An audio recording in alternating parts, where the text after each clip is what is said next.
امام گھوڑے سے اترے۔ عباس نے کہا آقا شاید آپ کی سواری تھک گئی ہے، آپ میری سواری پہ سوار ہوئے۔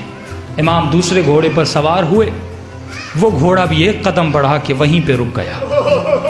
کہتے ساتوں سواریاں حسین ابن علی نے بدلی۔ جب ساتوں گھوڑے رک گئے، امام فرماتے عباس جا کر دیکھ ارد گرد میں کوئی قبیلہ ہے، اسے بلا کر لا۔ ایک قبیلہ تھا بنی اسد، آج بھی جائیں گے کربلا میں بنی اسد کا قبیلہ ہے، بڑی خدمت کرتے ہیں ظاہروں کی۔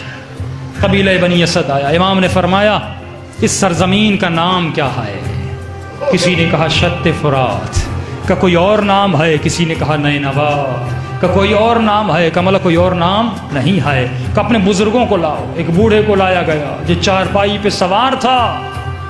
امام نے کہا بتا اس سرزمین کا کوئی اور نام ہے؟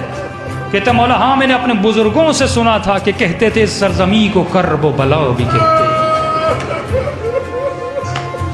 امام فرماتے عباس اپنی سواریوں کو اتارو، محملوں کو اتارو، خیموں کو لگاؤ، اب یہیں پہ قیام کرنا ہے۔ ایک مرتبہ یہ بوڑھا کانپنے لگتا ہے، کہتا اے نواز رسول یہاں پہ مت رکیے، کیونکہ ہمارے بزرگوں نے کہا تھا جو بھی نبی یہاں سے گزرا، وہ نبی ہو یا نبی کا بیٹا ہو، ان نبیوں نے خون کے زخم کھائے تھے، مت رکیے یہاں۔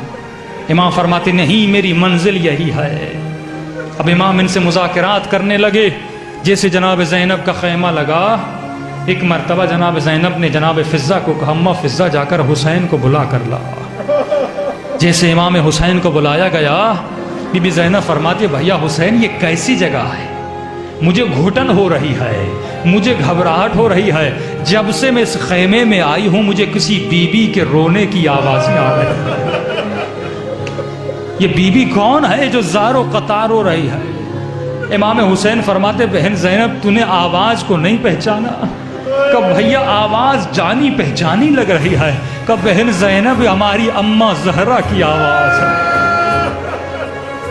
یہ وہی مقام ہے جہاں پر میری گردن کٹے گی، یہ وہی مقام ہے جہاں پر تیری چادر لٹے گی۔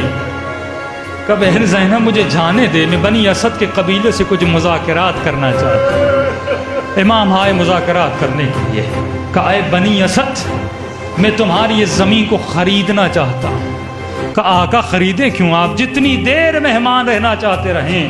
امام حسین فرماتے نہیں نہیں میں کچھ دیر کے لیے نہیں آیا، اب مجھے یہاں پر قیامت تک رہنا ہے۔ دو وصیتیں کی امام حسین نے، جس کے لیے میں نے زحمت کی پورا واقعہ سنایا۔ ایک وصیت امام نے کی جو میں عاشور کو سناؤں گا۔ مولا فرماتے ہیں جب ہم قتل ہو جائیں تو ہمیں دفن کرنے آنا، ایک ایک مٹی کا ہاتھ اٹھا کے ہماری قبر